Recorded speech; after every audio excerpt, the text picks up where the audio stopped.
I'm going to keep this one, pretty simple. The bottom line was, in this movie, The Best Man, Lance was the man. He was a football star.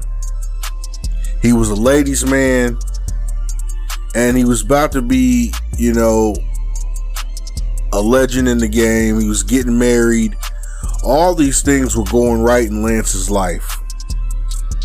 Now, all these things were going right in his friend's life too. But the thing about it is I always say this with men. You don't necessarily gain haters a lot of times because it's because of the money you accumulate. A lot of times your hate comes from when guys see you pulling a lot of women. You go back to, I like to cross-reference it. You go back to the movie Boomerang with Eddie Murphy, where him and David Alan Grier are playing pool, and he finds out that, Eddie was with Halle Berry's character, and David Alan Grier liked her, but she didn't like him. She thought he was corny. And he was just like, man, why do you always have to have all the girls, Marcus, talking to Eddie Murphy's character? Why do you always have to have all the girls? And that's the thing in this Best Man movie too. Harper was jealous of his best friend. He was jealous of his lifestyle. See, Harper was a hater. And you wouldn't know Harper was a hater because he was successful, and he was becoming even more successful with this book. But he was a college graduate.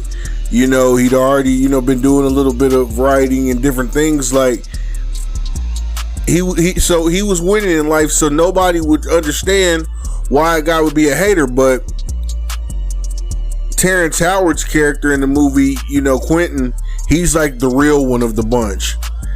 And he's the other big player besides Lance. He called him out, man. He's like, dude, you always got something to say about somebody. It's just crazy to me how you always got something to say about somebody, like you walk on water and all this stuff. So he called him out, man. Basically, you're a hater. And if you're a hater, how would you not? I don't care how close you are to somebody. If they over here balling out of control and getting 10 times the women you getting and just living this beautiful life, and he gets to marry this beautiful, pristine young girl and stuff like that you introduced him to,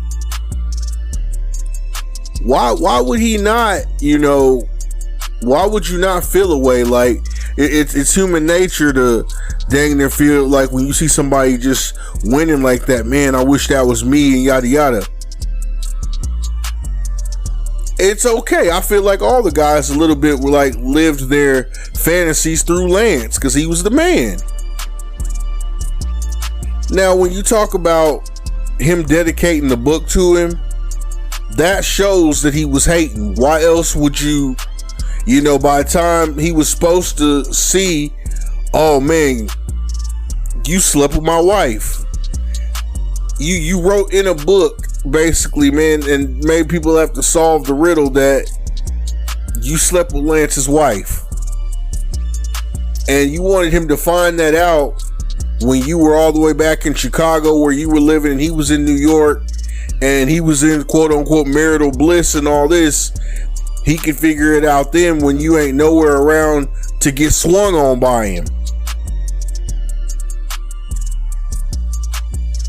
You dedicated that to him on purpose as a FU because you got tired of him having all the women and thinking that his life was perfect and you wanted to shatter his little world.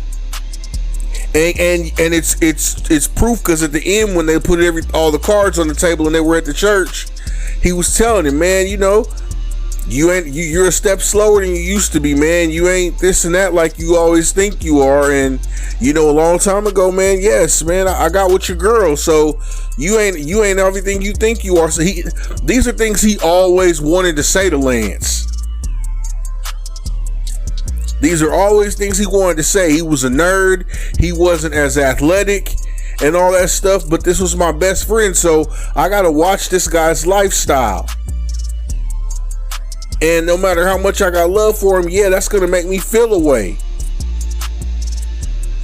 People were not thinking about that. People were really sitting up when this movie came out like, why would you dedicate that book to them? Because he was a hater, man, and he wanted that boy to hurt.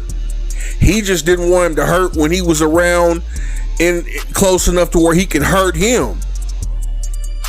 You know, you might call me, cuss me out, you know, not answer my calls no more because you mad about it, but the fact that he found out while they were, you know, on the wedding trip together and stuff like that, now you're in close circumference, so that's why you got hung out the window.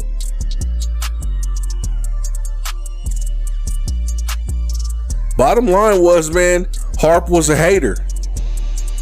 Harp was a straight hater. And people always think that successful people don't hate. That is a lie, man. When you're standing next to somebody and you're in real close circumference and that's your boy and he gets more girls than you, I don't care how much you love him, man. I can say this a million times. You're gonna feel a way about it. Because men are conquerors. And when you see a man conquering more than you, your caveman kicks in. Hey, what's he doing that I'm not doing? Why is he living this life I'm not living? Da da da da. All that stuff. You can't buy that light Lance has. Football star, alpha male, player, husband, all these things, man. Values God. Man, Lance was damn near perfect, man. Lance was damn near perfect. So yes, even the people around him are gonna feel like, damn, man, this dude's always winning, man. And then I gotta look at myself in the mirror, and that'll bring out your insecurities. So again, the book was Lance's way of kind of, I guess, giving his friend a dose of reality. I say kicking him in the nuts. You know what I'm saying? But that was his way of giving him a dose of reality. You know, your life ain't as perfect as you think it is. Maybe you should go back and take a whole look at everything. It's not as perfect as you think it is, and you ain't as perfect as you think you are. That's what Lance was trying to get across. And there was absolutely no reason to make this guy feel like he had to think that way. If he thinks he's the stuff and he thinks that God is pulling all this for him, and man, that his ego is how he's getting to where he's getting in this game he's playing. Those guys need egos. They're gladiators. They're going up against monsters every week. He needs to think the most positive things about himself to continue in this career he's doing. You wouldn't understand that though, because you're not him. Harp was a hater, man, and Q called it out. Q called it out, and then Jordan, Nina Long's character said, "Bro, you sick. You are sick for that," and he was sick. You was sick for that, and it was not just sick and diabolical. It was punk and it was cowardice. Because, I mean, it's cool that you coded it and stuff like that and didn't just put it out there, but you didn't plan for him to see it and find out while he was around you. You didn't want him to find out what you kept hiding the book on the trip and stuff like that. All that whack stuff you were doing, trying to keep the book away from your boy. All that. Oh, they were supposed to be in marital bliss by the time the book was supposed to come out. Basically, not anywhere near me, so he could hang me off the roof and damn near kill me.